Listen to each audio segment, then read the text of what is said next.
Vamos explorar por que encontrar o caminho de volta para casa, no espaço profundo, é na prática quase impossível.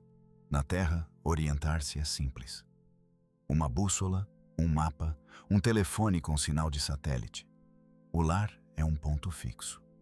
Mas leve essa mesma questão para além da órbita de Netuno, para longe de tudo que é familiar, e algo estranho acontece. O lar deixa de ser um lugar. Torna-se um alvo em movimento, num universo onde absolutamente nada está parado. Comece com uma pergunta simples. Onde está a Terra agora? A resposta óbvia seria que ela orbita o Sol a cerca de 150 milhões de quilômetros. Mas essa resposta está incompleta. A Terra gira sobre seu próprio eixo a mais de 1.600 quilômetros por hora no Equador. Ela orbita o Sol a cerca de 108 mil quilômetros por hora. Todo o Sistema Solar orbita o centro da Via Láctea a aproximadamente 800 quilômetros por segundo. E a própria Via Láctea se move em direção a uma estrutura que os astrônomos chamam de Grande Atrator, a velocidades superiores a 1.600.000 quilômetros por hora. Some tudo isso, e a Terra jamais ocupa o mesmo lugar duas vezes. Cada posição é temporária, substituída no instante seguinte. Aqui na superfície, você nunca percebe nada disso. Tudo ao seu redor, sua casa, o solo, a atmosfera, se move junto, na mesma direção e na mesma velocidade. Relativamente entre si, nada mudou. Mas em apenas um dia, a Terra percorre cerca de 2.600.000 quilômetros ao longo de sua órbita. Em um ano, o Sistema Solar viaja mais de 6.400 bilhões de quilômetros pela galáxia. Nada disso se sente. Nada disso aparece pela janela. Mas é real e importa enormemente no momento em que você deixa para trás a bolha das coisas que se movem juntas com você. O lar não é um ponto fixo no qual você pode apontar o dedo. É uma localização definida por uma teia de relações em constante movimento. E uma vez que você está longe o suficiente, essa teia deixa de ser útil. Para se orientar em qualquer lugar, você precisa de pelo menos uma de duas coisas: um ponto de referência fixo para medir sua posição, ou um registro preciso e ininterrupto de todos os movimentos que você fez desde que partiu. Na Terra, temos os dois em abundância. Satélites em órbitas estáveis conhecidas, pontos de referência que não se movem em escalas humanas de tempo, campos magnéticos e posições de estrelas que, para fins práticos, permanecem fixas ao longo de uma vida humana. Mesmo no interior do Sistema Solar, ainda temos algo próximo de um referencial fixo: o Sol. Todas as sondas espaciais navegam usando um método notavelmente parecido com o que os marinheiros de antigamente usavam com as estrelas. Câmeras fotografam posições de estrelas bem catalogadas. Um software compara essas posições com um mapa armazenado. A equipe em solo mede pequenos desvios angulares entre a sonda, as estrelas e objetos conhecidos como o Sol ou planetas próximos. Com isso, calculam a posição da sonda com precisão de alguns quilômetros, mesmo quando ela está a bilhões de quilômetros de casa. Esse método funciona porque, numa escala humana de tempo, as estrelas parecem congeladas no céu. Seu movimento real, chamado de movimento próprio, existe, mas é tão lento que leva décadas ou séculos para se tornar perceptível. Para fins de navegação perto de casa, você pode tratar as estrelas como fixas. As contas fecham bem, mas esse truque, que torna praticamente todo o voo espacial moderno possível, tem um limite. E quando você cruza esse limite, tudo muda. O rastreamento por rádio é uma das ferramentas mais poderosas que temos. A rede de espaço profundo da NASA é um sistema de enormes antenas espalhadas pela Califórnia, Espanha e Austrália.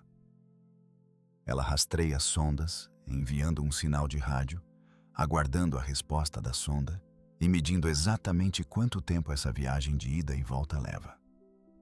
Ondas de rádio viajam à velocidade da luz, que é um número fixo e conhecido. Isso significa que os engenheiros conseguem calcular distâncias com precisão extraordinária apenas pelo tempo de trânsito. O efeito Doppler no sinal revela a velocidade da sonda. Combinando distância e velocidade ao longo do tempo, obtém-se um quadro muito preciso de onde a sonda está e para onde vai. É assim que sabemos, quase a qualquer momento, onde está a Voyager 1. Ela está hoje a mais de 24 bilhões de quilômetros da Terra, à deriva no espaço interestelar. Mas repare do que esse método depende. Depende da Terra. Depende de um sinal viajando de ida e volta entre a sonda e um conjunto fixo de antenas no nosso planeta. A velocidade da luz é rápida, cerca de 300 mil quilômetros por segundo. Mas o espaço é grande o suficiente para que até a luz comece a parecer lenta. Um sinal de rádio leva cerca de 8 minutos para viajar da Terra até a distância do Sol. Leva mais de 23 horas para alcançar a Voyager 1. Envie uma mensagem e você espera quase 2 dias só para receber uma resposta. Agora imagine uma sonda, ou uma pessoa, genuinamente no espaço interestelar, há anos ou décadas de casa, em qualquer velocidade realista de viagem. O tempo de comunicação de ida e volta não se mede em horas. Mede-se em anos.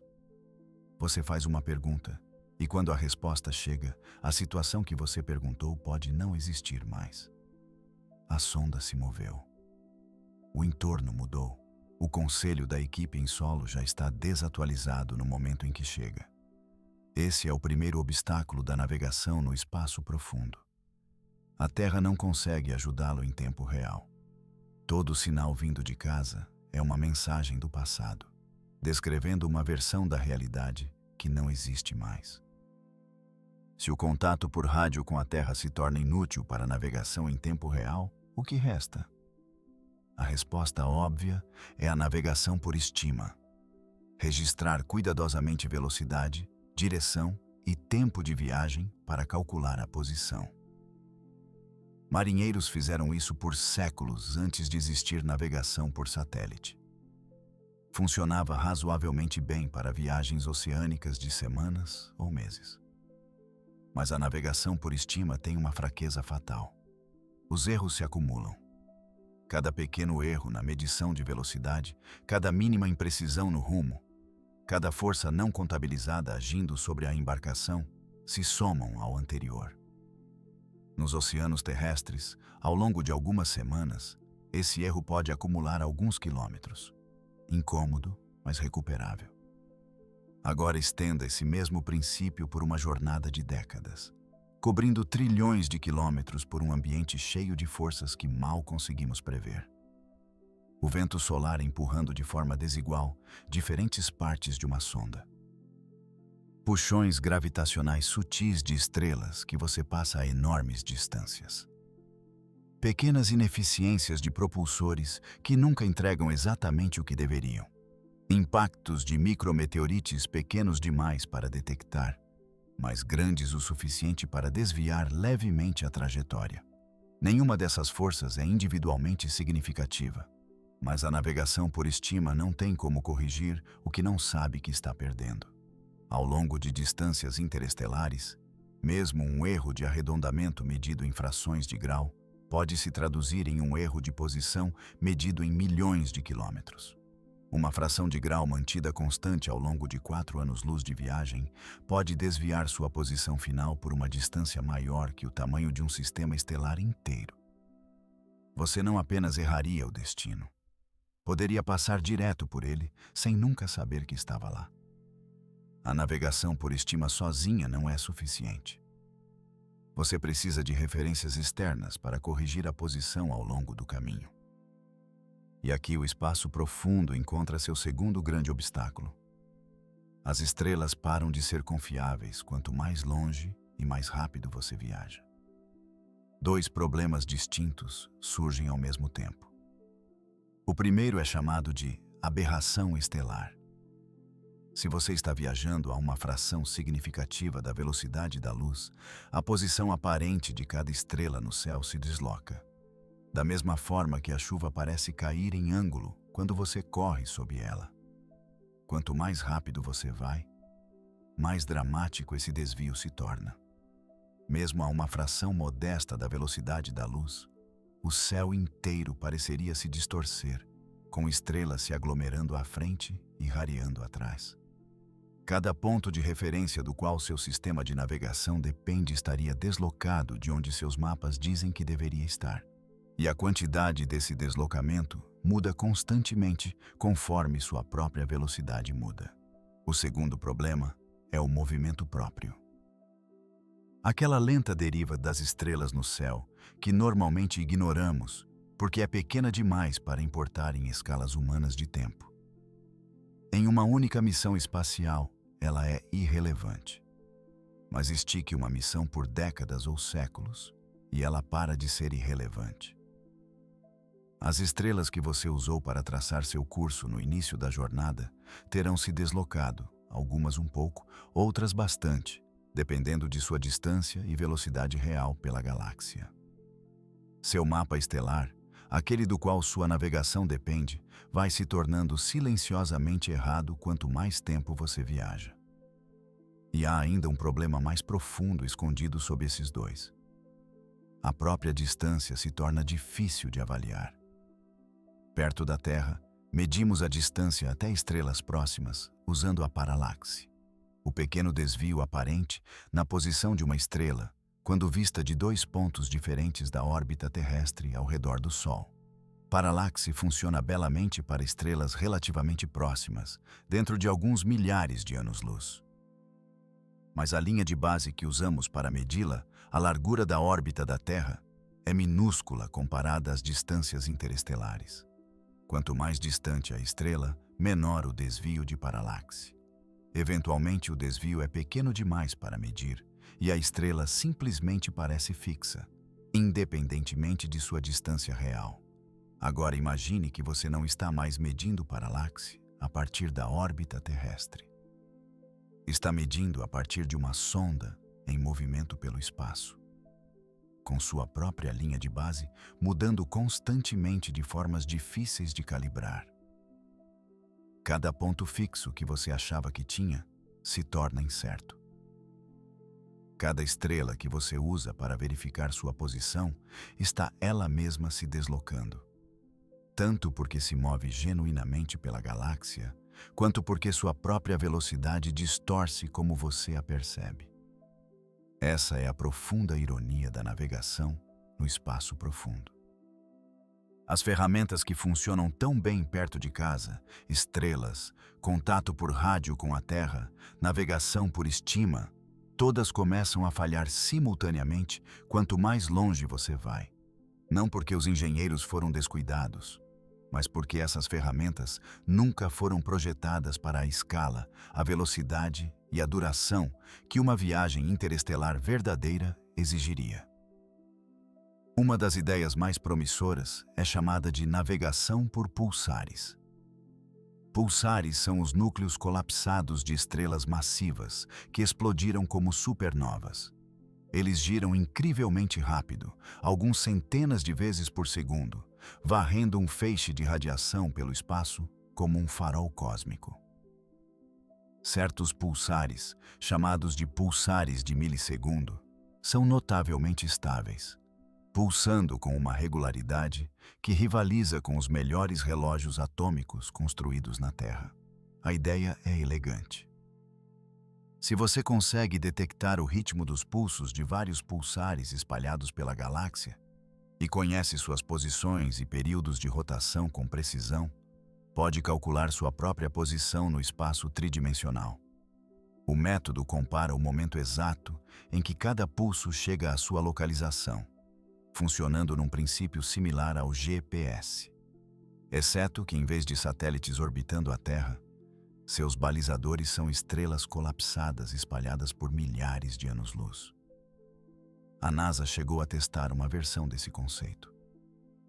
Engenheiros instalaram um instrumento na Estação Espacial Internacional projetado para detectar pulsos de raios-x de pulsares conhecidos e calcular a posição da estação usando apenas esses sinais. Funcionou. A posição calculada pelo tempo dos pulsares correspondia à posição orbital conhecida da estação com precisão de alguns quilômetros. Mas a navegação por pulsares também não é uma solução perfeita.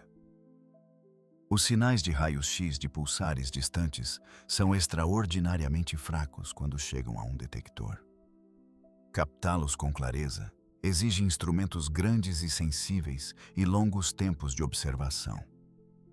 Uma sonda em movimento rápido, precisando de atualizações frequentes de posição, não pode necessariamente se dar ao luxo de passar horas ouvindo pacientemente pulsos fracos de um punhado de estrelas específicas.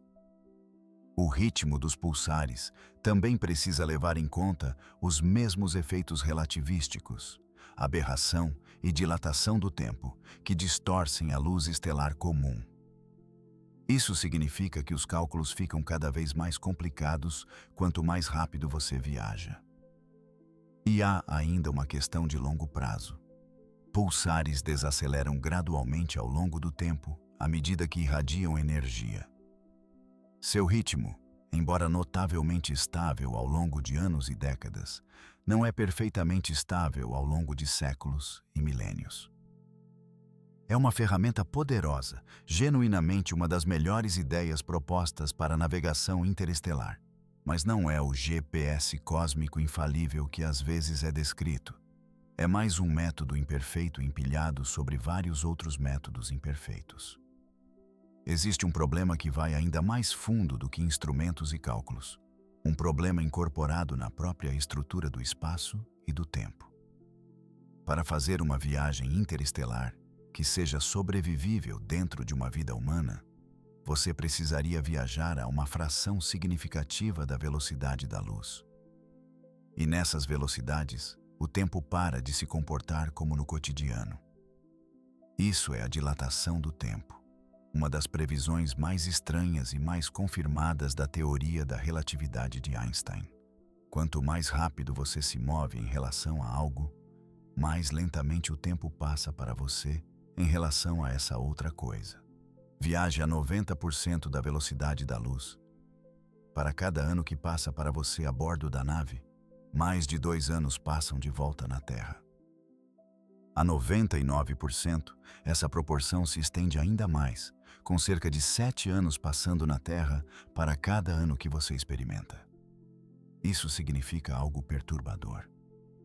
Mesmo que você resolvesse cada problema de navegação perfeitamente, mesmo que soubesse com total precisão onde estava e como apontar sua nave de volta ao sistema solar, o lugar ao qual estaria retornando não seria mais o lugar que você deixou.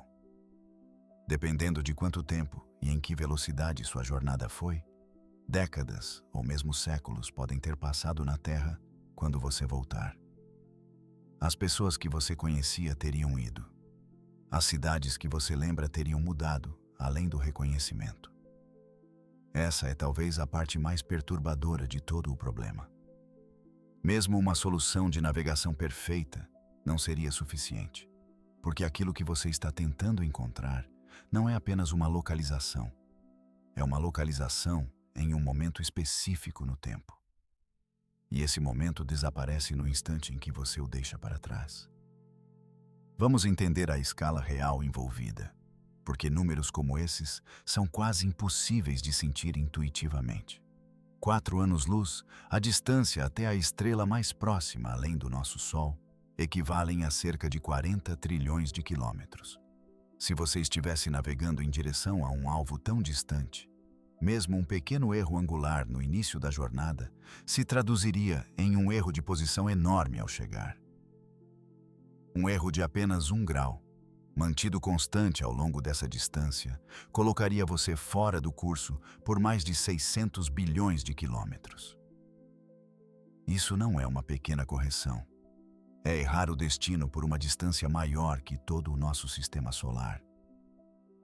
Agora aplique esse raciocínio ao problema de retornar para casa. Seus instrumentos, mapas estelares, cálculos de navegação por estima e medições de pulsares, todos podem carregar pequenos erros individuais. Se esses erros se acumulam ao longo de anos de viagem, a região do espaço que você precisaria vasculhar para encontrar a Terra poderia ser espantosamente grande. Não alguns quilômetros, não alguns milhares de quilômetros.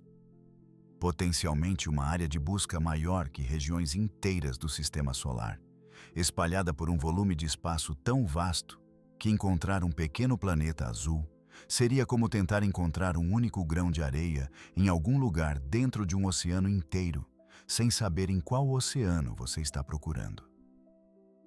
E lembre-se, você não teria ajuda em tempo real da Terra para estreitar essa busca. Cada mensagem enviada para guiá-lo de volta já estaria anos desatualizada quando chegasse até você. Existe uma dimensão imediata e física desse problema que é fácil ignorar. A própria orientação humana depende muito de sinais visuais e físicos que simplesmente não existem no espaço profundo da forma como existem na Terra ou mesmo na órbita baixa. Astronautas na Estação Espacial Internacional, apesar de estarem em ausência de gravidade, ainda têm um planeta próximo para observar, um horizonte, nascer e pôr do sol a cada 90 minutos. E contato por rádio constante com o controle de missão a apenas uma fração de segundo de distância. O espaço profundo não oferece nada disso. Sem cima nem baixo, sem horizonte próximo, sem paisagem passando para avaliar o movimento. As estrelas, de uma perspectiva humana, parecem estar todas à mesma distância infinita, seja a 4 anos-luz ou a 40.000. Sem instrumentos, uma pessoa flutuando no espaço profundo não teria absolutamente nenhuma forma de sentir em qual direção está se movendo, com que velocidade ou se está se movendo. Toda consciência de posição tem que vir de instrumentos, cálculos e modelos filtrados por dados imperfeitos, corrigidos por suposições imperfeitas e nunca completamente certos. A ideia de um ponto fixo no espaço não é apenas um problema moderno de engenharia. É uma questão com a qual físicos lutaram por séculos. No final do século XIX, cientistas acreditavam que o universo era preenchido por um meio invisível chamado éter, um fundo fixo contra o qual todo o movimento poderia ser medido. 2 cientistas construíram um instrumento extraordinariamente sensível para medir pequenas diferenças na velocidade da luz, dependendo da direção em que ela viajava, em relação ao movimento da Terra por esse suposto éter. O experimento foi preciso, repetido muitas vezes, refinado repetidamente, e o resultado, vez após vez, foi nada. Nenhuma diferença. A luz se movia exatamente na mesma velocidade, não importava em que direção fosse medida. Esse resultado confundiu os físicos por anos, até que uma nova explicação chegou e derrubou toda a premissa da busca. Não havia éter. Não havia fundo fixo. Não havia referencial universal contra o qual o movimento absoluto pudesse ser medido.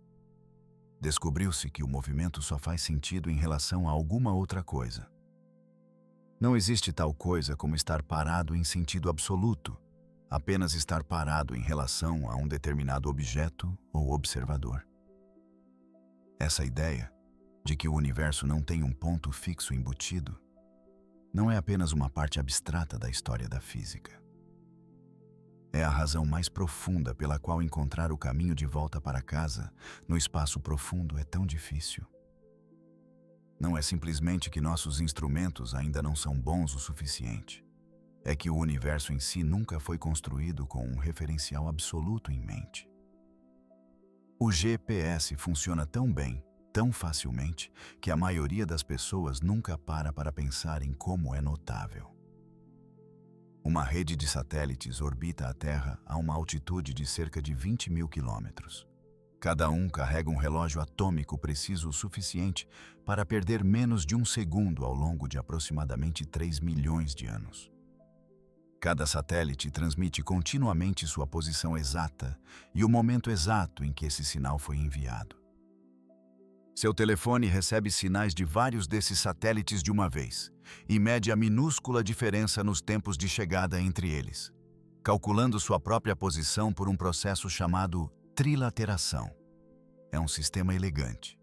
Funciona porque cada parte dele satisfaz uma condição que o espaço profundo simplesmente não oferece. Os satélites são próximos, suas posições são conhecidas com extrema precisão. E todo o sistema opera com um atraso de comunicação medido em milissegundos, não em horas ou anos. Nenhuma dessas condições existe depois que você sai do sistema solar. Não há rede de satélites precisamente conhecidos ao seu redor. Não há cluster denso de pontos de referência próximos e bem calibrados transmitindo suas posições a cada fração de segundo. As estrelas que poderiam servir a um papel similar estão a anos-luz de distância. Seus sinais levam anos para se atualizar. E como já vimos, suas posições aparentes se deslocam quanto mais rápido e mais longe você viaja. O campo magnético da Terra, gerado no núcleo externo fundido do planeta, estende-se muito além da superfície, formando uma bolha protetora chamada magnetosfera. Ele nos protege de grande parte da radiação solar e tem sido usado para navegação por milhares de anos, desde que a primeira bússola foi inventada. Mas o campo magnético terrestre só vai até certo ponto. Além dele está a heliosfera, uma bolha muito maior criada pelo vento solar, estendendo-se por cerca de 16 bilhões de quilômetros a partir do Sol, muito além da órbita de Plutão. A Voyager 1 cruzou esse limite em 2012, tornando-se o primeiro objeto humano a entrar no espaço interestelar. Uma vez que uma sonda cruza essa fronteira, todo o traço de estrutura magnética familiar desaparece. O campo magnético interestelar que existe lá fora é fraco, complexo e moldado por forças completamente alheias ao nosso Sol. Não oferece nada parecido com o campo magnético confiável e bem mapeado que guiou marinheiros e pilotos pela Terra por séculos. Mais uma ferramenta que funcionava perto de casa simplesmente para de existir. Existem instrumentos que as sondas carregam para medir seu próprio movimento diretamente, sem depender de nenhuma referência externa. São chamadas de unidades de medição inercial. Funcionam usando giroscópios e acelerômetros que detectam mudanças de orientação e velocidade. Em princípio, se você conhece sua posição inicial exata e pode medir cada aceleração e rotação que a sonda experimenta depois, pode calcular sua posição atual puramente através de medição interna. Essa é a forma mais pura de navegação por estima, usada com sucesso por décadas em mísseis, submarinos e sondas espaciais iniciais. As missões Apollo dependeram muito da navegação inercial, com giroscópios rastreando a orientação da sonda durante toda a viagem à Lua. Mas até esses sistemas precisavam de correção regular, usando observações de estrelas, porque giroscópios derivam. Pequenas imperfeições em sua construção, pequenas quantidades de atrito, pequena sensibilidade a variações de temperatura, tudo isso faz com que pequenos erros entrem ao longo do tempo. Para uma viagem de 3 dias até a Lua, essa deriva era administrável. Para uma jornada de décadas, cobrindo trilhões de quilômetros, essa mesma deriva seria catastrófica. Atualmente não existe giroscópio, acelerômetro ou sistema inercial construído por humanos capaz de manter precisão útil ao longo do tipo de escala de tempo que uma viagem interestelar real exigiria. Não sem correção frequente de algum tipo de referência externa. Nossa missão New Horizons, que nos deu nosso primeiro olhar de perto em Plutão, precisou de várias manobras pequenas de correção de trajetória ao longo de sua jornada de 9 anos e meio. Cada uma foi calculada por equipes na Terra usando dados de rastreamento por rádio, depois transmitida à sonda como uma sequência precisa de disparos de propulsores. A New Horizons tinha toda a infraestrutura de rastreamento da Terra, todo o nosso conhecimento acumulado de mecânica orbital e contato ininterrupto por rádio durante toda a missão. E ainda assim precisou de correção cuidadosa e constante para chegar ao seu alvo com a precisão necessária. E Plutão, apesar de parecer impossivelmente distante em nossa imaginação, está a apenas cerca de 7 bilhões e 400 milhões de quilômetros da Terra, no máximo. Uma distância que a luz cruza em questão de horas. Escale essa mesma necessidade de correção constante para uma jornada abrangendo anos-luz, onde os sinais de correção levam anos em vez de horas para chegar. O escopo do desafio se torna quase impossível de exagerar. Existe mais uma camada de distorção que confundiria qualquer viajante se movendo rápido o suficiente para a relatividade importar. Envolve cor. À medida que um objeto se aproxima de você, a luz que emite se desloca em direção ao azul, um fenômeno chamado desvio para o azul. À medida que se afasta, a luz se desloca para o vermelho. Esse efeito, útil para medir o movimento de galáxias distantes, torna-se uma complicação significativa para qualquer pessoa viajando a uma fração significativa da velocidade da luz. Nessas velocidades, as estrelas à sua frente parecem deslocadas para o azul, às vezes de forma dramática, enquanto as estrelas atrás de você se deslocam para o vermelho. Uma estrela que deveria aparecer como um familiar ponto de luz avermelhado ou amarelado pode, em vez disso, parecer brilhante azul. Identificar estrelas por sua cor esperada, uma das formas como os astrônomos reconhecem estrelas específicas, torna-se não confiável exatamente quando você mais precisaria disso. Além da cor, existe também o efeito chamado de focagem relativística. À medida que a velocidade aumenta, a luz parece se concentrar, clareando dramaticamente na direção do movimento, enquanto diminui na direção de onde você veio.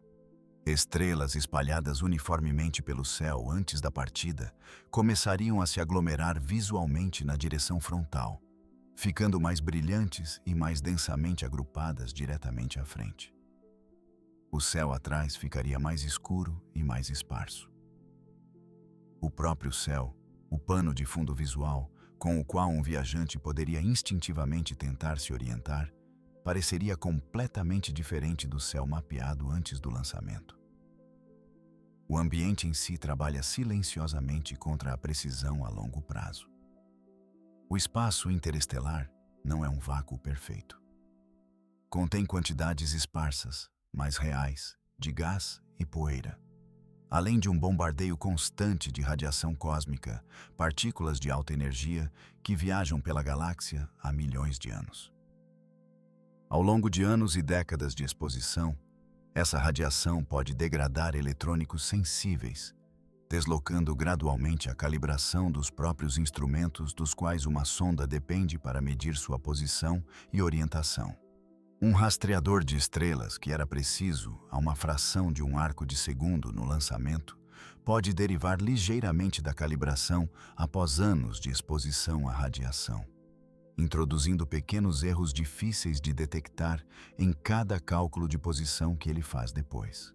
Partículas de poeira, embora incrivelmente esparsas, ainda ocasionalmente atingem a superfície de uma sonda a uma fração significativa da velocidade da luz. Mesmo uma partícula microscópica carrega energia suficiente para causar dano real ou, no mínimo, um pequeno empurrão imprevisível na trajetória da sonda. Nenhum desses efeitos é dramático por si só. Mas a navegação em distâncias interestelares não é quebrada por uma única falha dramática. É erodida lentamente por dezenas de fatores pequenos e facilmente negligenciados, cada um adicionando um pouco mais de incerteza a uma imagem que nunca foi perfeitamente clara para começar. A gravidade adiciona sua própria complexidade silenciosa. Cada estrela que uma sonda passa perto mesmo a uma distância de muitos anos-luz, exerce alguma pequena influência gravitacional em sua trajetória. Na maioria das vezes, essa influência é negligenciável. Mas ao longo de uma jornada de décadas e trilhões de quilômetros, mesmo influências negligenciáveis se acumulam.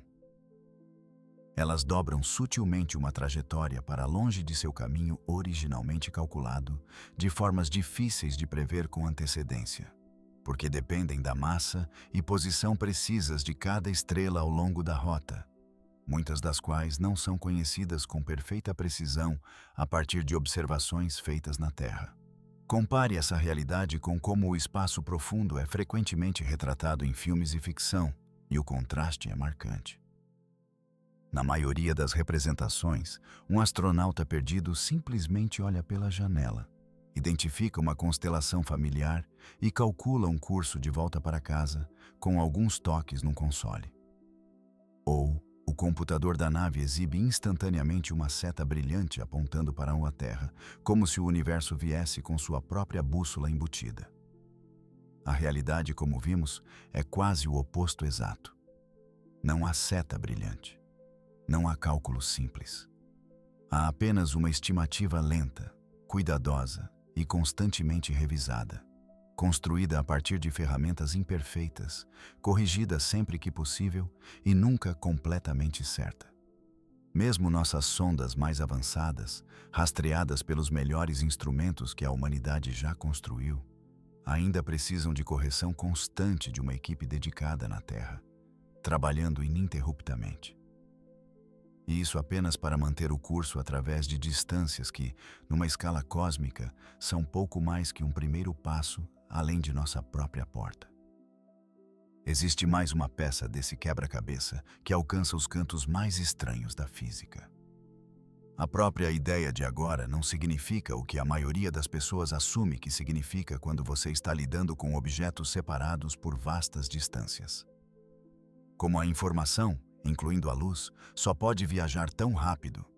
Dois observadores se movendo em velocidades diferentes ou separados por grandes distâncias não necessariamente concordam sobre o que está acontecendo ao mesmo momento.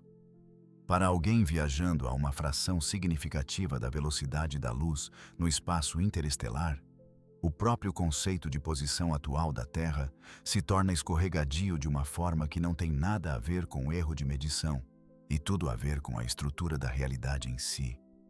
Simplesmente não existe uma resposta universalmente acordada para a pergunta de onde está a Terra agora, uma vez que agora para de significar a mesma coisa para cada observador.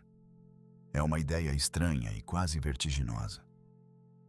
Mas ela ressalta como esse problema é realmente profundo. Não é apenas um desafio de engenharia aguardando uma solução inteligente. Parte dele está tecida na física básica do universo, a mesma física que uma vez pareceu prometer um referencial cósmico fixo e, em vez disso, revelou que tal coisa nunca existiu. Voltemos ao teste de navegação por pulsares, porque os detalhes completos importam. O experimento voou na Estação Espacial Internacional usando um instrumento originalmente projetado para estudar estrelas de nêutrons, por razões puramente científicas. Os engenheiros perceberam que o mesmo instrumento construído para detectar fracos pulsos de raios-x de pulsares distantes poderia ser reaproveitado como ferramenta de navegação. Eles selecionaram vários pulsares de milissegundo, cada um girando com um período de rotação conhecido com extraordinária precisão, alguns completando centenas de rotações por segundo, mais consistentes ao longo do tempo do que quase qualquer outra coisa na natureza. Ao cronometrar cuidadosamente a chegada dos pulsos de 4 pulsares diferentes e comparar as minúsculas diferenças em quando cada pulso alcançou a estação, um software calculou a posição da estação independentemente, sem ajuda do GPS ou contato por rádio com o solo. O teste foi bem sucedido, posicionando a estação dentro de alguns quilômetros de sua órbita conhecida e verificada. Foi um marco genuíno. Prova de que um método assemelhando-se a um sistema de GPS natural em escala galáctica é tecnicamente possível, Mas escalar esse sucesso para uma missão interestelar real introduz problemas que o teste orbital nunca teve de enfrentar. Na estação espacial, o instrumento tinha uma plataforma estável, bastante tempo para coletar dados e uma posição inicial conhecida para ajudar a calibrar suas leituras. Uma sonda que viajasse pelo espaço interestelar a uma fração significativa da velocidade da luz não teria nenhum desses luxos. Precisaria reunir fótons de raios-x suficientes de fontes distantes e fracas enquanto se move, lidando com vibração de instrumentos e contabilizando sua própria velocidade extrema, distorcendo o ritmo de cada pulso que detecta. A história já nos deu uma prévia muito mais próxima de casa do que o espaço profundo, mas instrutiva da mesma forma.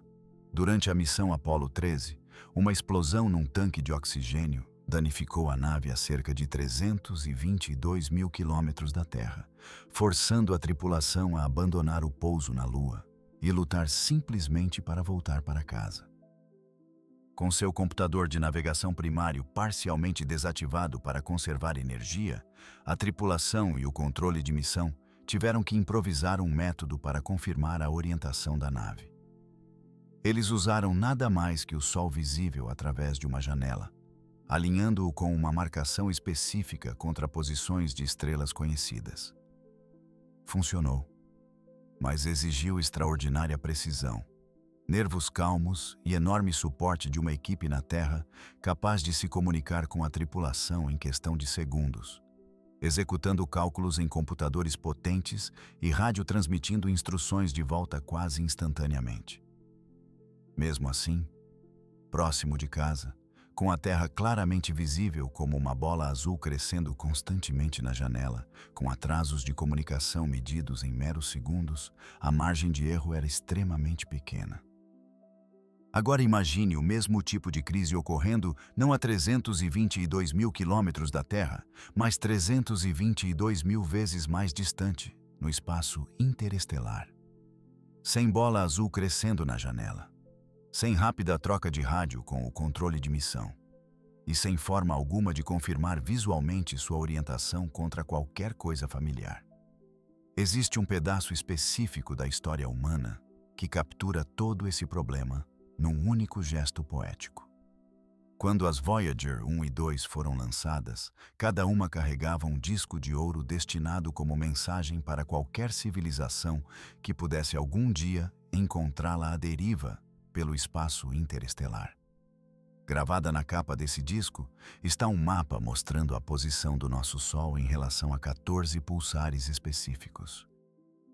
Cada um é identificado por seu período de rotação preciso no momento do lançamento, codificado de uma forma destinada a permitir que uma civilização tecnologicamente avançada calcule exatamente onde e até aproximadamente quando a sonda foi originada.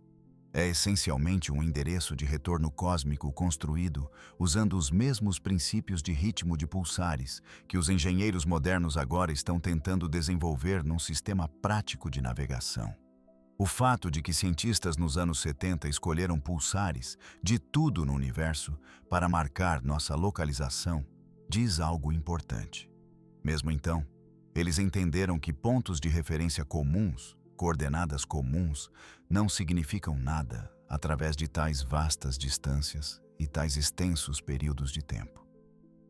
Eles precisavam de algo que ainda fizesse sentido dezenas de milhares de anos depois. E mesmo esse endereço vem com uma ressalva importante.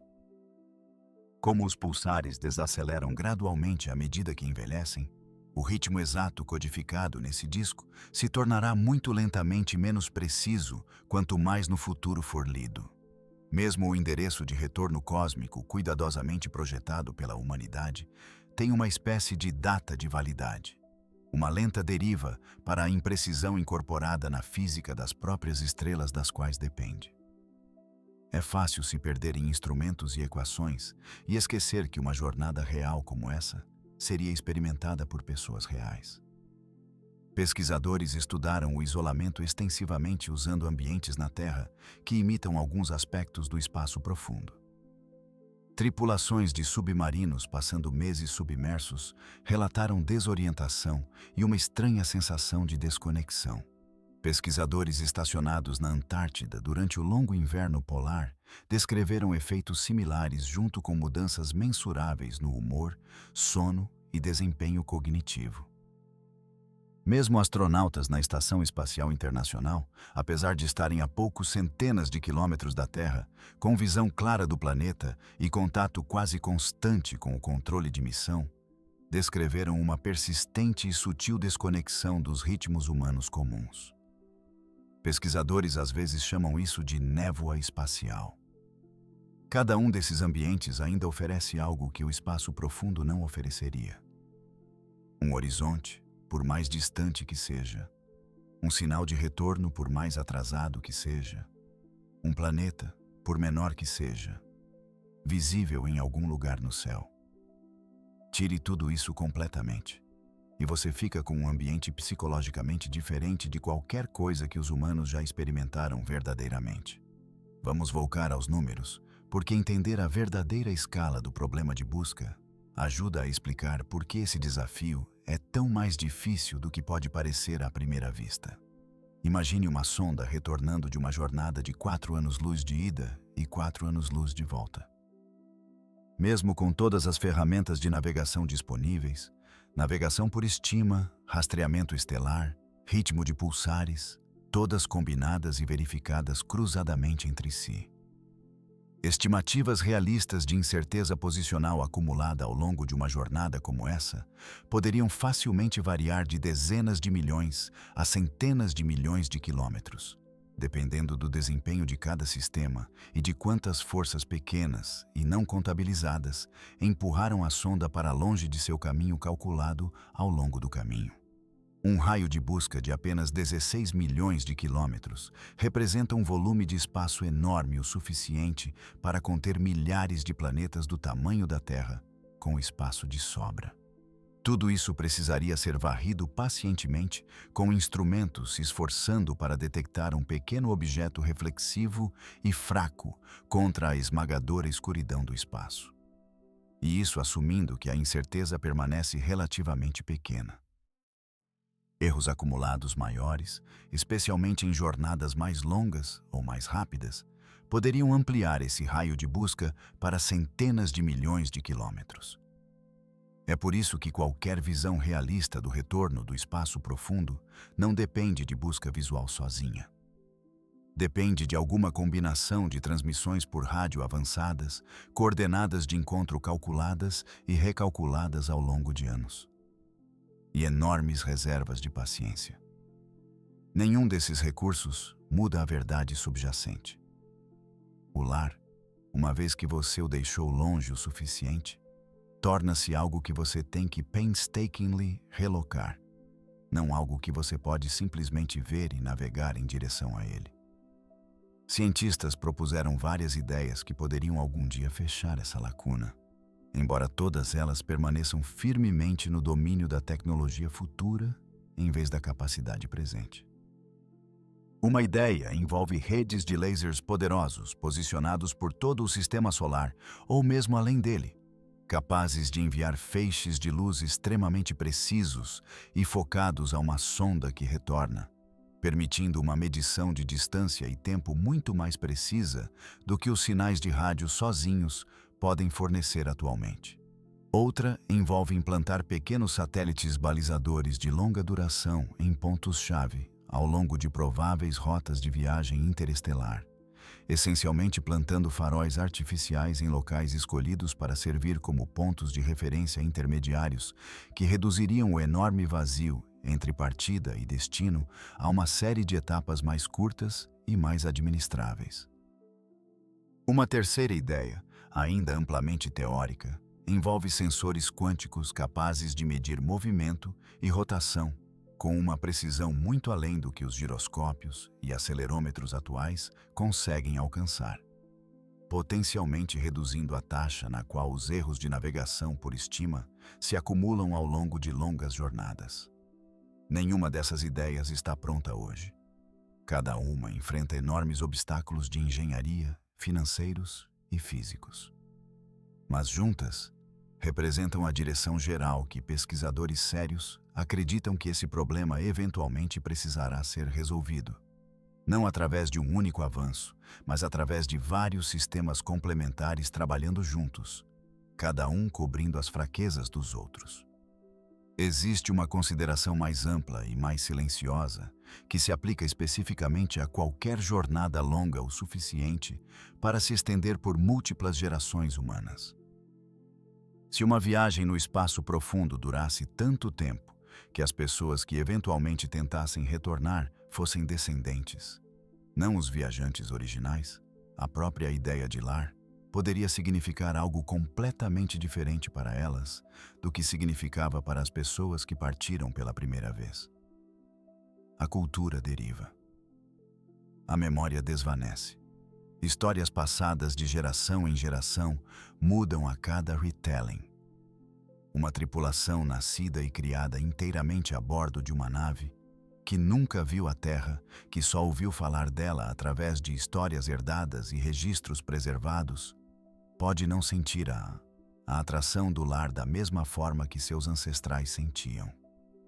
O problema de navegação continuaria exatamente tão difícil, mas o peso emocional por trás de resolvê-lo, a urgência, a saudade, poderia desaparecer junto com tudo o mais que se perde ao longo de tantas gerações à deriva. A distância no espaço não separa apenas as pessoas de um lugar. Em escalas de tempo suficientemente longas, pode separar as pessoas do próprio significado que esse lugar já teve. Um telescópio espacial chamado Gaia, lançado pela Agência Espacial Europeia, passou anos medindo precisamente as posições, distâncias e movimentos de quase 2 bilhões de estrelas pela galáxia. Esse mapa é o que torna o rastreamento estelar moderno possível. E cada novo lançamento dos dados do Gaia melhorou continuamente a precisão disponível para os sistemas de navegação das sondas. Mas mesmo um mapa tão detalhado e cuidadosamente medido é, por necessidade, um instantâneo, um único momento congelado num céu em constante mudança. Cada estrela nesse catálogo continua se movendo depois que a medição é feita. E o catálogo em si precisa ser atualizado periodicamente para permanecer útil, especialmente para missões que deverão operar muito no futuro. Para uma missão durando alguns anos, isso não é uma grande preocupação. Para uma missão hipotética durando décadas ou séculos, mesmo o mais fino catálogo de estrelas já produzido precisaria ser tratado como ponto de partida, não como verdade permanente e imutável. Vários grupos de pesquisa propuseram enviar sondas minúsculas, algumas não maiores que um cartão postal, ligadas a velas ultrafinas, empurradas a uma fração significativa da velocidade da luz usando lasers poderosos em solo. O atrativo é óbvio. Uma sonda leve precisa de muito menos propelente, pode ser acelerada muito mais facilmente e poderia teoricamente alcançar um sistema estelar próximo em algumas décadas em vez de séculos. Mas uma sonda tão pequena traz uma troca brutal. Quase não há espaço para os instrumentos pesados e que consomem muita energia que missões maiores usam para navegação. Sem câmeras grandes de rastreamento estelar, sem transmissor poderoso, sem instrumento de ritmo de pulsares suficientemente sensível.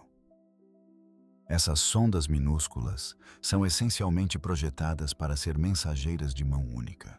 A ideia de tal sonda navegar de volta à Terra simplesmente não faz parte do design. Naves de geração e outros grandes conceitos de naves tripuladas para viagens interestelares enfrentam o problema oposto. São grandes o suficiente para carregar equipamentos de navegação sofisticados, potencialmente até sistemas redundantes. Mas suas jornadas são tão mais longas, estendendo-se por décadas ou séculos, que mesmo os melhores instrumentos enfrentam a deriva acumulada. Danos de radiação e degradação de calibração, que já discutimos, amplificados ainda mais por precisar permanecer funcionais e precisos por muito mais tempo do que qualquer sonda que a humanidade já construiu e operou continuamente. Imagine dois indivíduos idênticos, um ficando na Terra, o outro embarcando numa nave capaz de alcançar uma fração significativa da velocidade da luz. O gêmeo viajante parte em direção a uma estrela distante. Passa algum tempo lá, depois vira e volta. Da perspectiva do gêmeo que ficou, toda a ida e volta pode levar, digamos, 10 anos. Mas da perspectiva do gêmeo que fez a jornada, por causa de como a dilatação do tempo funciona em alta velocidade, apenas alguns anos podem ter passado a bordo da nave. Quando o gêmeo viajante finalmente retorna, eles saem da nave mais jovens, num sentido físico real e mensurável que o gêmeo que nunca saiu. Isso não é ficção científica. Foi diretamente medido em forma menor e muito menos dramática, usando relógios atômicos precisos voados em aviões e comparados a relógios idênticos deixados no solo. Esse é o motivo pelo qual o desafio de encontrar o caminho de volta para casa no espaço profundo não é apenas sobre coordenadas espaciais. É também sobre o tempo. Mesmo uma posição perfeitamente calculada, correspondendo exatamente aonde a Terra estará quando você chegar, ainda o entrega a uma Terra que envelheceu anos, além do que você experimentou durante sua própria jornada. Você não está apenas navegando pelo espaço. Está navegando em direção a uma versão futura do lar que você nunca acompanhou se desdobrar. Nosso Sol, carregando a Terra e o resto do Sistema Solar, orbita o centro da Via Láctea uma vez a cada 230 milhões de anos. No coração dessa órbita fica um buraco negro supermassivo, conhecido como Sagitário A, ao redor do qual toda a galáxia lentamente gira.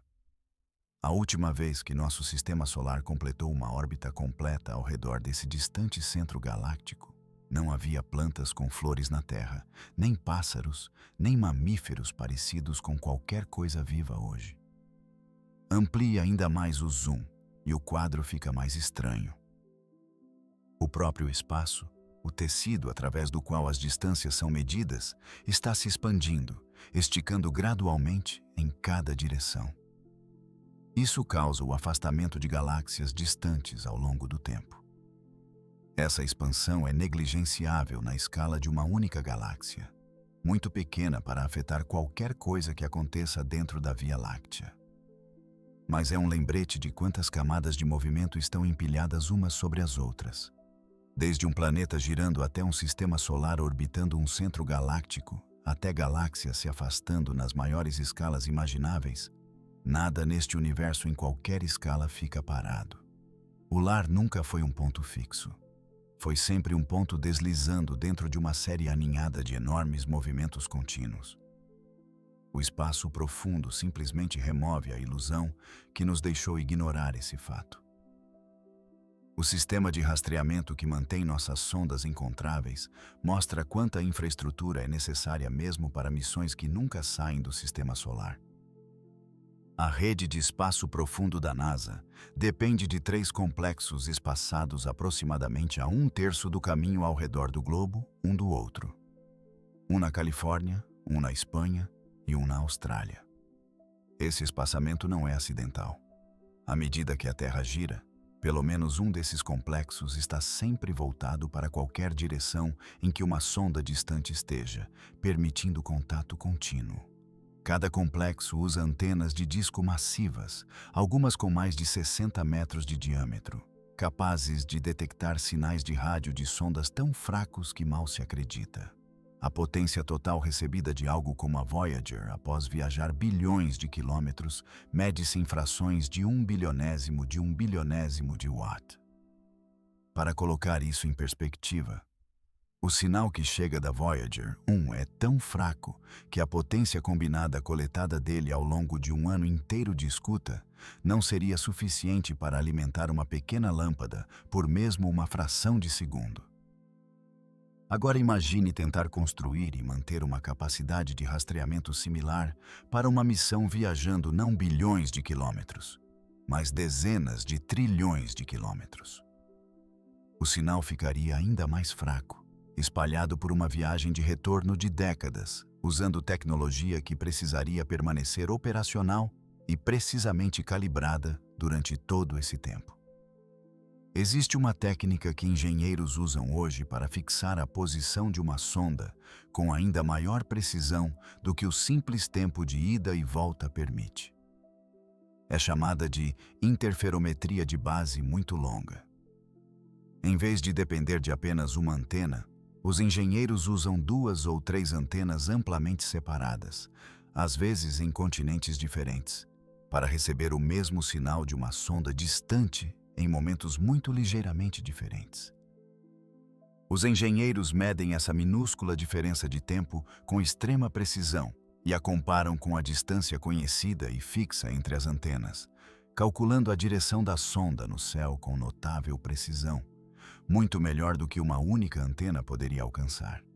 É uma técnica elegante, parte do motivo pelo qual podemos rastrear algo tão pequeno e tão distante quanto a Voyager 1 com tal confiança. Mas repare mais uma vez do que esse método depende fundamentalmente. Ele depende de múltiplas antenas fixas aqui na Terra. Mova a sonda longe o suficiente e estique o atraso de comunicação para anos, em vez de horas. E essa técnica para de ser útil para a navegação em tempo real da mesma forma que todos os outros métodos baseados na Terra. É uma excelente maneira de saber, depois do fato, exatamente onde estava uma sonda distante em determinado momento. É muito menos útil como ferramenta que um viajante poderia usar para guiar suas próprias decisões em tempo real, longe de casa. Existe uma limitação muito prática e sem glamour por baixo de tudo isso. Uma que não tem nada a ver com instrumentos ou física e tudo a ver com a realidade básica da engenharia. Combustível. Cada correção na trajetória de uma sonda, por menor que seja, requer o acionamento dos propulsores. E cada acionamento consome propelente que nunca pode ser substituído depois que uma missão deixa a Terra. Os planejadores de missão têm que equilibrar precisão com conservação, corrigindo o curso com frequência suficiente para permanecer no alvo, mas não tão frequentemente que esgotem seu suprimento limitado de combustível muito antes de a jornada ser concluída. Para missões dentro do sistema solar, esse equilíbrio é administrável. Para uma jornada durando anos ou décadas em distâncias interestelares, esse equilíbrio torna-se muito mais delicado. Cada correção queima propelente que um viajante de retorno pode precisar desesperadamente mais tarde, especialmente se deriva inesperada ou erros de instrumento inesperados exigirem correções maiores e mais urgentes perto do final de uma jornada já com combustível esgotado.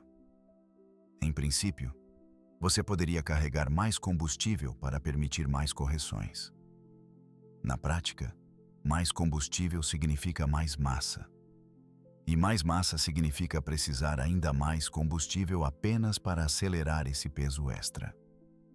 Uma troca que se agrava chamada de tirania da equação do foguete, uma das restrições mais teimosas e inevitáveis em todo o voo espacial. Compare tudo isso com como navegadores humanos realmente tiveram sucesso por milhares de anos, sem nenhum dos nossos instrumentos modernos. Navegadores polinésios que cruzavam o vasto Oceano Pacífico séculos antes de cartas escritas ou bússolas desenvolveram um sistema extraordinariamente sofisticado de wayfinding. Usavam os pontos de nascer e pôr de estrelas específicas no horizonte, a direção e o padrão das ondulações oceânicas, o comportamento de aves marinhas e a cor do céu para guiar viagens de milhares de quilômetros em mar aberto, com notável precisão. Mas note o que fez isso funcionar. As estrelas que eles usavam nasciam e se punham em padrões repetitivos previsíveis, porque a própria Terra estava girando constantemente sob um céu que, para fins humanos práticos, permanecia parado. As ondulações oceânicas que eles liam eram geradas por padrões climáticos próximos previsíveis e linhas costeiras. Os pássaros que eles rastreavam retornavam a ilhas que ficavam exatamente onde sempre tinham estado. Cada ferramenta disponível para esses navegadores dependia de um ambiente próximo estável e repetitivo. Exatamente o tipo de ambiente que simplesmente não existe depois que você deixa o sistema solar para trás.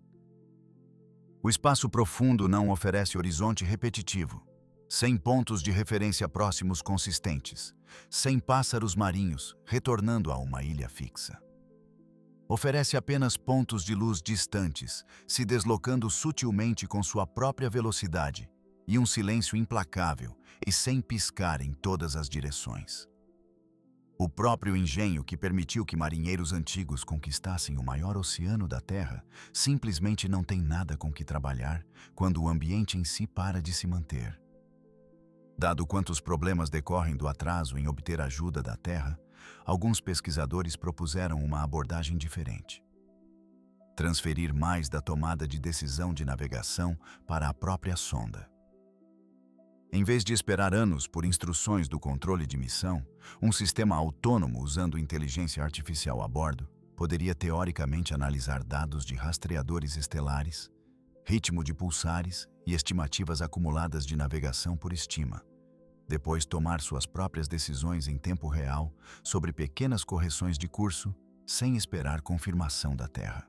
Versões iniciais desse tipo de navegação autônoma já foram testadas em missões muito mais próximas de casa, incluindo sondas capazes de identificar cometas ou asteroides e ajustar ligeiramente sua própria trajetória sem instrução passo a passo humana. Estender essa mesma independência a uma missão interestelar real é uma ideia atraente porque remove o paralisante atraso de comunicação do ciclo de tomada de decisão, mas não remove a incerteza subjacente. Um sistema de IA a bordo ainda estaria trabalhando com os mesmos insumos imperfeitos que já discutimos extensamente. Remover a Terra do ciclo torna as decisões mais rápidas. Não torna as informações subjacentes mais precisas. Em alguns aspectos, simplesmente transfere o fardo de navegar num universo inerentemente incerto de uma equipe de engenheiros na Terra para um sistema de computador milhões ou bilhões de quilômetros de distância, ainda trabalhando com as mesmas ferramentas fundamentalmente imperfeitas. Há mais uma versão desse problema que vale considerar porque despoja a Terra completamente e faz uma pergunta ligeiramente diferente. Imagine duas sondas separadas, ambas viajando pelo espaço profundo, ambas querendo se encontrar em algum local acordado. Nenhuma delas tem um ponto fixo para medir. Ambas estão em movimento e ambas carregam seus próprios pequenos erros de navegação acumulados. Ambas estão tentando calcular não apenas sua própria posição, mas a posição de outro objeto que está igualmente incerto sobre onde está. Esse é, em certo sentido, a versão mais pura de todo o problema que exploramos. Dois pontos móveis e incertos tentando se localizar mutuamente através de uma extensão vazia e sem referência. É um problema que aparece em diferentes formas em toda a pesquisa de robótica e navegação. Fica apenas mais difícil à medida que as distâncias envolvidas crescem maiores e os pontos de referência disponíveis ficam mais escassos.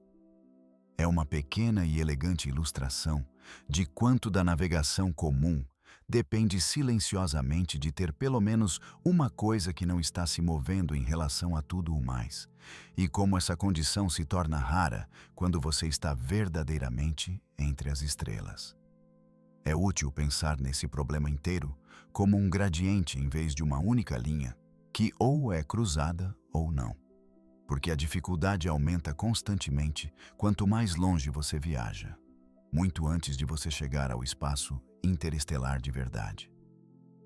Navegar até a Lua, a cerca de 400 mil quilômetros de distância, é administrável com atrasos de comunicação medidos em alguns segundos. A Terra permanece um ponto de referência brilhante e inconfundível durante todo o caminho. Navegar até Marte, a dezenas de milhões de quilômetros de distância dependendo do alinhamento dos dois planetas, estende os atrasos de comunicação para entre cerca de 4 e 24 minutos de ida. Os controladores de missão não podem mais reagir instantaneamente, mas ainda podem enviar correções significativas no mesmo dia. As sondas rumo a Marte já precisam depender muito de trajetórias pré-calculadas e sistemas a bordo capazes de lidar com decisões de curto prazo de forma independente. Uma pequena prévia da independência que uma missão interestelar real precisaria, numa escala muito maior.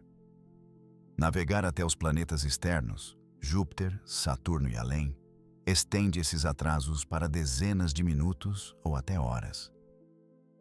A própria Terra começa a massa a encolher para apenas mais um ponto de luz em vez de um disco claramente visível.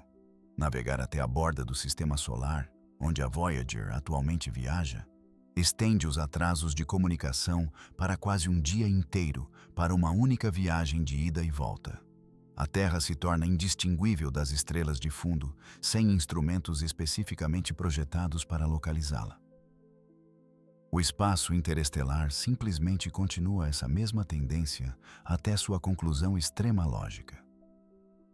Os atrasos de comunicação se estendem de dias para anos, e a visibilidade da Terra desaparece de um fraco ponto de luz para algo que requer cálculo cuidadoso apenas para saber onde procurar.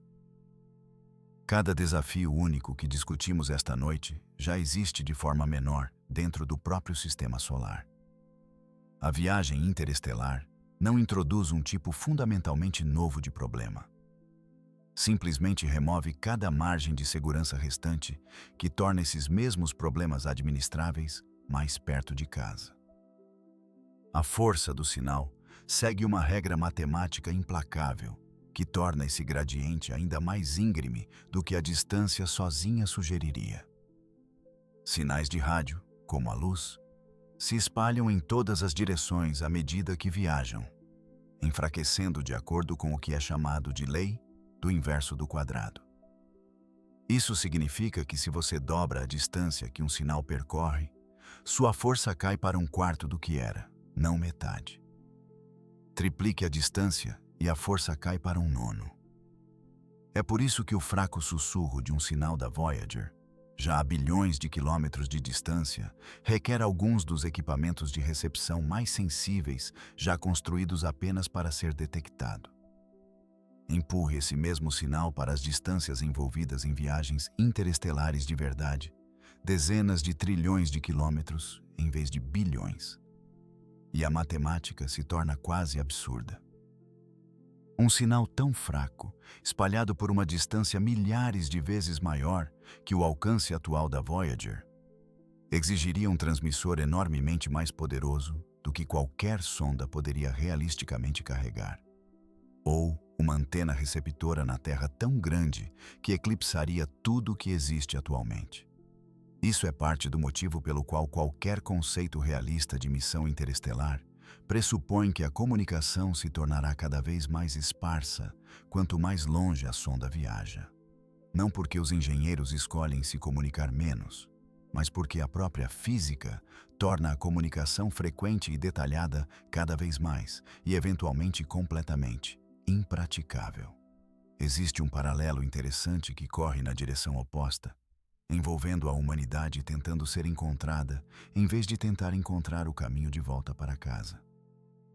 Em 1974, cientistas usaram o enorme radiotelescópio de Arecibo, em Porto Rico, para transmitir uma mensagem deliberadamente projetada em direção a um aglomerado distante de estrelas. Ela codificava informações básicas sobre a humanidade, nossos números, nossa química, nosso sistema solar.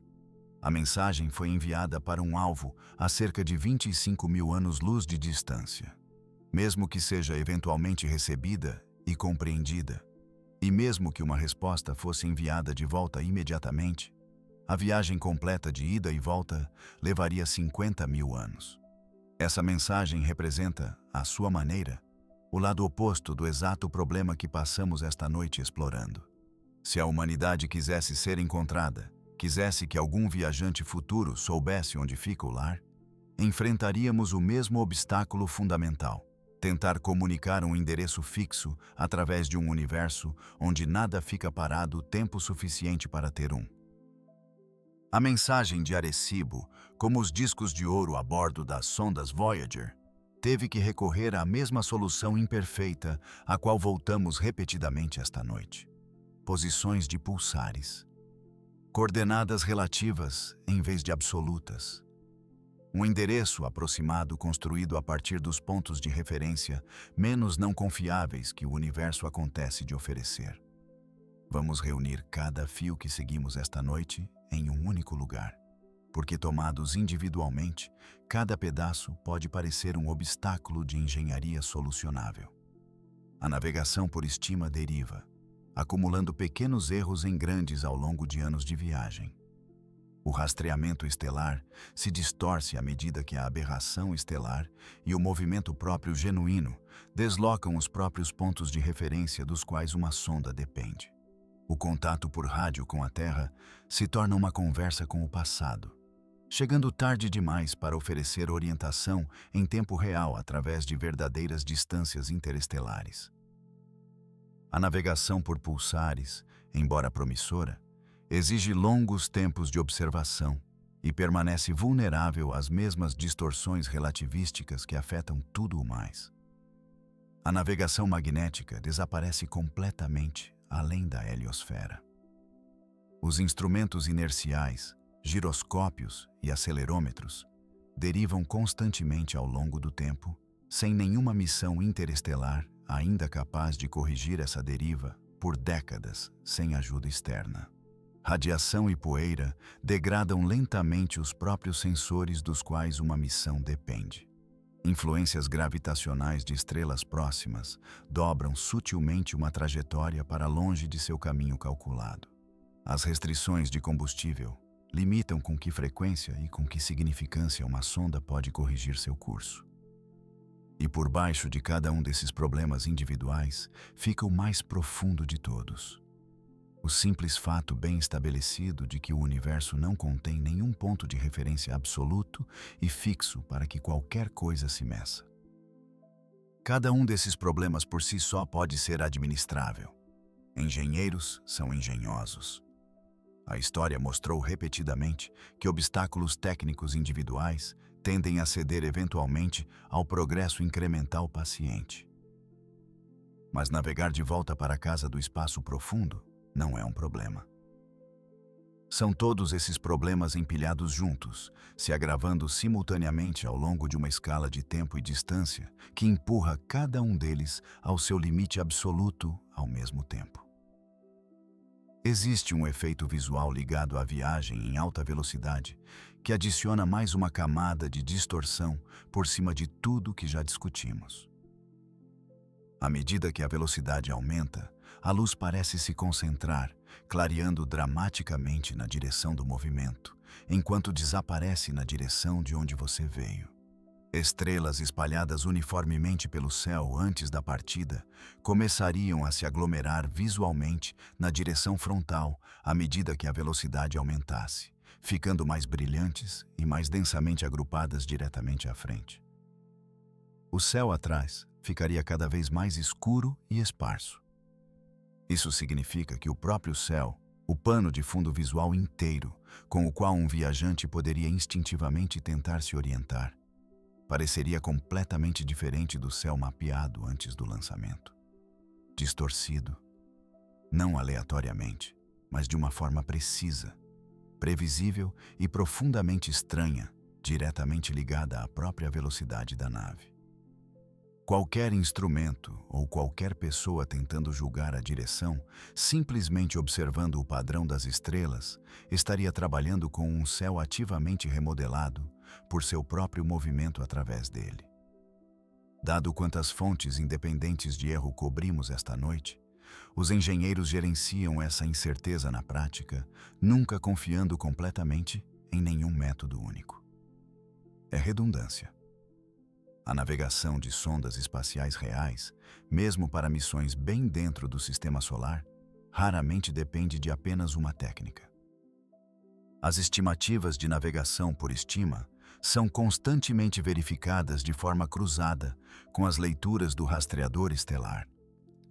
As leituras do rastreador estelar são verificadas de forma cruzada com o rastreamento por rádio da Terra, sempre que o contato está disponível.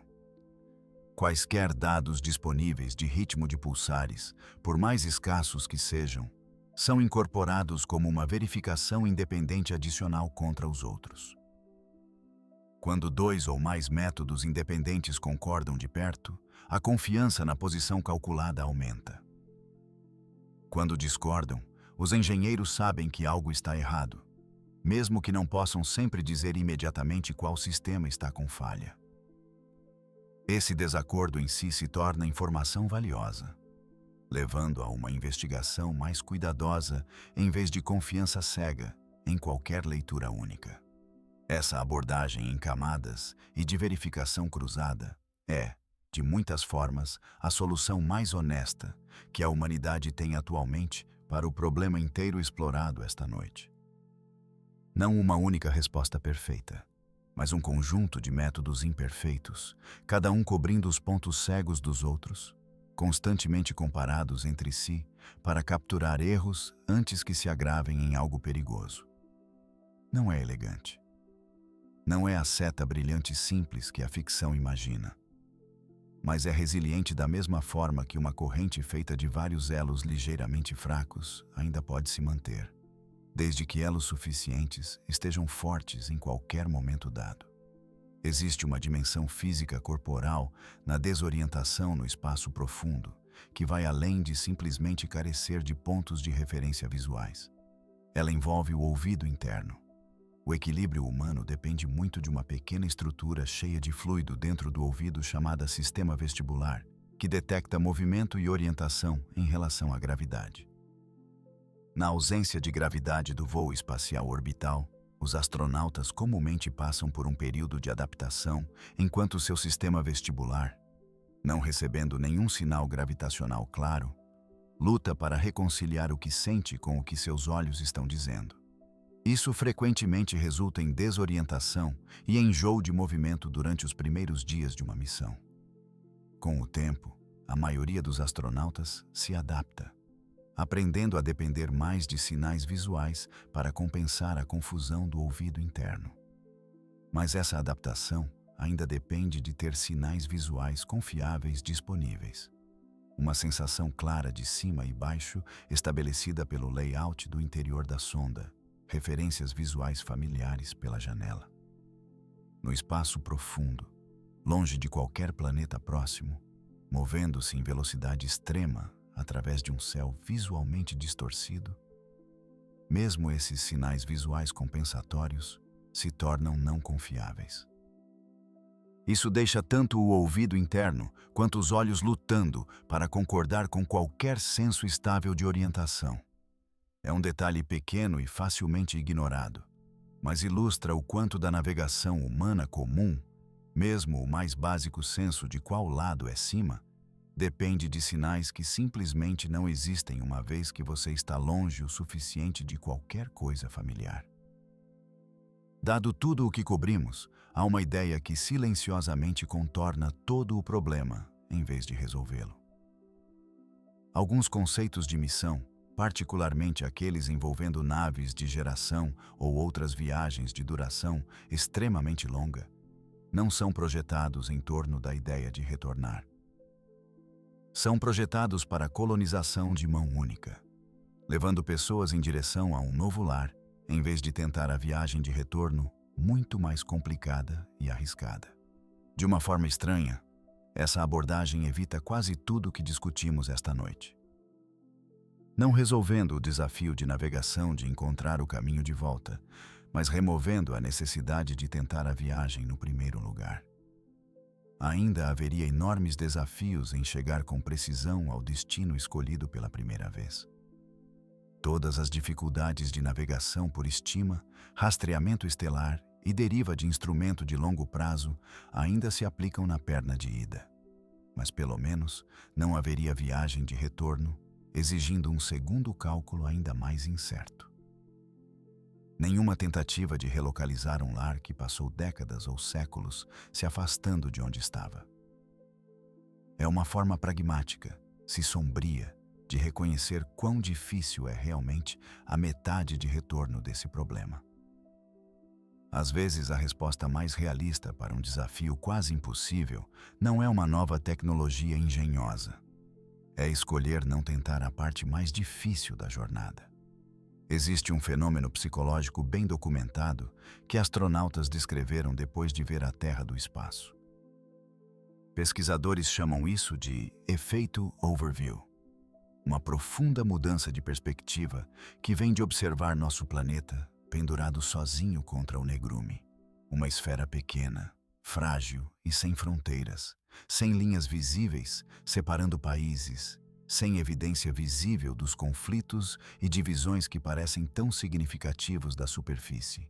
Mas essa experiência depende fortemente de algo que passamos toda esta noite estabelecendo que não existe no espaço profundo de verdade. Uma terra próxima e visível para olhar para trás. Cada astronauta que descreveu o efeito overview o experimentou da órbita ou no máximo da distância da Lua, ainda próximo o suficiente para ver a Terra claramente como um mundo inteiro reconhecível. Um viajante no espaço interestelar não teria essa opção. A Terra daquela distância não é uma bola azul pendurada numa janela. É um ponto de luz indistinguível, enterrado entre milhares de outros pontos de luz, exigindo cálculo cuidadoso apenas para identificar qual é. A própria experiência que moveu tantos astronautas a descrever um renovado senso de conexão com o lar se tornaria ironicamente indisponível exatamente quando um viajante mais precisasse desse senso de conexão. A incerteza que discutimos esta noite não é um número fixo e imutável. Ela cresce continuamente durante todo o tempo em que uma sonda está viajando, se espalhando para fora da forma como ondulações se alargam em uma lagoa, exceto em 3 dimensões e sem nunca se acalmar. No início de uma jornada, a posição é conhecida com excelente precisão, cuidadosamente calibrada em relação à Terra logo antes da partida. Um ano depois, pequenos erros da navegação por estima, deriva estelar e calibração de instrumentos começaram a se acumular, mas permanecem relativamente modestos. Uma década depois, sem correção precisa frequente, essa incerteza cresceu substancialmente. Não é mais um ponto confiante e preciso num mapa, mas uma região crescente de posições possíveis. Várias décadas depois, fundo numa jornada interestelar genuína, essa região de incerteza poderia facilmente ter se expandido para uma escala abrangendo milhões de quilômetros em todas as direções. Essa é a forma fundamental de todo o problema que exploramos esta noite. Não um único momento de estar perdido, mas uma deriva lenta e contínua para longe da certeza, se agravando silenciosamente a cada ano que passa. Independentemente de quão cuidadosamente cada instrumento individual foi construído ou quão habilmente cada correção individual foi calculada. A história oferece um paralelo marcante com tudo o que discutimos, que se desdobrou séculos antes que alguém imaginasse sair da Terra. Por grande parte da era da exploração oceânica, os marinheiros podiam determinar a latitude de forma bastante confiável, medindo o ângulo do Sol ou das estrelas conhecidas acima do horizonte. Mas a longitude, posição a leste ou oeste, era uma história diferente. Por séculos, permaneceu um dos problemas não resolvidos mais perigosos da navegação. Sem uma forma confiável de medir a longitude, os navios regularmente calculavam mal sua posição por centenas de quilômetros em longas viagens oceânicas. Isso levava a naufrágios em costas inesperadas e navios ficando sem suprimentos. A questão subjacente era quase idêntica em princípio ao problema que passamos esta noite explorando. Determinar a longitude exigia conhecer a hora precisa em um local de referência fixo, compará-la com a hora local determinada pela posição do Sol e usar a diferença entre os dois para calcular até onde a leste ou oeste um navio tinha viajado. O problema eram os relógios. Nenhum dispositivo de cronometragem da época poderia manter a hora precisa a bordo de um navio balançando, úmido e com variações de temperatura, por meses no mar. Levou décadas de esforço dedicado e o desenvolvimento de um tipo inteiramente novo de relógio mecânico, especificamente projetado para permanecer preciso, apesar do movimento, mudanças de temperatura e umidade. Apenas então o cálculo confiável da longitude finalmente se tornou possível, transformando a navegação oceânica e reduzindo dramaticamente o número de navios perdidos por simples erro de posição. O paralelo com a navegação no espaço profundo é quase exato, separado apenas por escala. Assim como os marinheiros do século XVIII precisavam de um relógio mecânico extraordinariamente preciso e estável para resolver o problema da longitude, qualquer missão interestelar realista precisa de cronometragem extraordinariamente precisa e estável, seja de relógios atômicos ou de sinais de pulsares. Tudo se resume ao mesmo desafio fundamental: descobrir uma posição precisa, usando nada além de medição cuidadosa e paciente contra um conjunto móvel e imperfeito de referências. Levou cerca de 40 anos, e o trabalho dedicado de um inventor que passou grande parte de sua vida refinando relógios mecânicos cada vez menores e mais precisos. Apenas então a versão oceânica desse problema foi finalmente resolvida de forma confiável. Não há razão para assumir que a versão interestelar se resolverá mais rapidamente. Se algo, dado a escala envolvida, trilhões de quilômetros em vez de milhares, anos de atraso de comunicação em vez de semanas, pode muito bem exigir um processo ainda mais longo e paciente de refinamento incremental antes que qualquer coisa parecida com uma solução confiável e confiante exista. Cada sonda que a humanidade já lançou, não importa quão longe tenha viajado, permaneceu em algum sentido fundamental em uma espécie de cordão umbilical com a Terra. Um fio fino e paciente de contato por rádio, se estendendo pela crescente distância, mantido vivo por toda uma rede de engenheiros, antenas e infraestrutura cuidadosamente mantida de volta para casa. A Voyager 1, mesmo agora à deriva no espaço interestelar, a mais de 24 bilhões de quilômetros de distância, ainda faz contato. Seu fraco sinal ainda alcança os enormes pratos da rede de espaço profundo.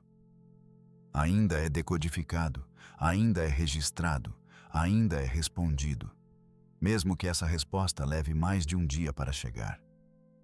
Esse cordão é fino, tensionado pela distância, enfraquecido pelo tempo. Mas não quebrou. Um viajante interestelar de verdade, se aventurando longe o suficiente e ficando ausente tempo suficiente, eventualmente alcançaria um ponto onde mesmo esse fino cordão se torna inútil. O atraso cresce tão longo e o sinal fica tão fraco que a Terra para de ser um lugar com o qual você pode se comunicar de forma significativa. Torna-se, em vez disso, um lugar que você só pode calcular em direção a ele, usando nada além de memória, matemática e esperança. Se a navegação por estima deriva, se a luz das estrelas se dobra e se desloca quanto mais rápido você se move, se a navegação por pulsares, embora promissora, ainda carrega suas próprias incertezas, se o contato por rádio com a Terra se torna uma conversa com o passado em vez do presente, e se mesmo com uma posição perfeita, o próprio destino terá envelhecido e seguido em frente sem você, então a resposta honesta é esta: encontrar o caminho de volta para casa do espaço profundo não é um problema resolvido. É um problema em camadas composto de várias soluções parciais, empilhadas umas sobre as outras. Cada uma estreitando a incerteza um pouco, nenhuma delas a eliminando completamente. Os engenheiros hoje combinam navegação por estima com rastreamento estelar com rastreamento por rádio da Terra, rastreamento por rádio com ritmo de pulsares onde possível, e correção constante sempre que novos dados estão disponíveis. Para missões dentro do sistema solar, essa abordagem em camadas funciona notavelmente bem. Mas para uma jornada interestelar de verdade, durando décadas, cobrindo trilhões de quilômetros, movendo-se rápido o suficiente para a própria relatividade começar a dobrar as regras, cada um desses métodos enfraquece simultaneamente. E ninguém ainda projetou um sistema capaz de manter todos eles juntos com a precisão que tal jornada exigiria. Talvez isso mude algum dia. Talvez sistemas de navegação futuros combinem o ritmo de pulsares com novos tipos de sensores quânticos capazes de medir movimento e posição com uma precisão que ainda não conseguimos construir. Talvez pontos de referência inteiramente novos, que ainda nem consideramos, sejam descobertos, dando a futuros viajantes algo mais estável para se medir. Mas agora, hoje, com a tecnologia e compreensão que realmente temos, a verdade é simples e um pouco humilde. Quanto mais longe você viaja da Terra, menos o universo lhe dá para se agarrar. O espaço não oferece sinais de estrada, não oferece marcos. Oferece um punhado de ferramentas imperfeitas, alguns truques inteligentes emprestados de séculos de navegação oceânica e uma quantidade implacável de distância em todas as direções. O lar não é uma coordenada congelada no espaço, esperando pacientemente você encontrar o caminho de volta. É um ponto em movimento carregado por um planeta que gira ao redor de uma estrela em movimento, dentro de uma galáxia em movimento à deriva, através de um universo em expansão. Para quando você tivesse descoberto exatamente onde costumava estar, já estaria em outro lugar.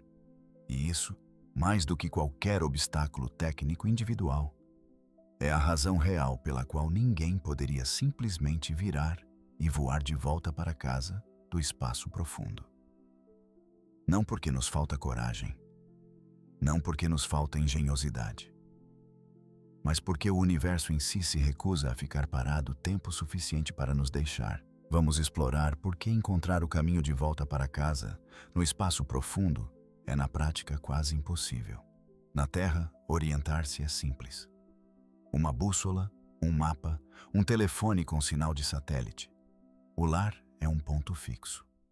Mas leve essa mesma questão para além da órbita de Netuno, para longe de tudo que é familiar, e algo estranho acontece. O lar deixa de ser um lugar. Torna-se um alvo em movimento, num universo onde absolutamente nada está parado. Comece com uma pergunta simples. Onde está a Terra agora?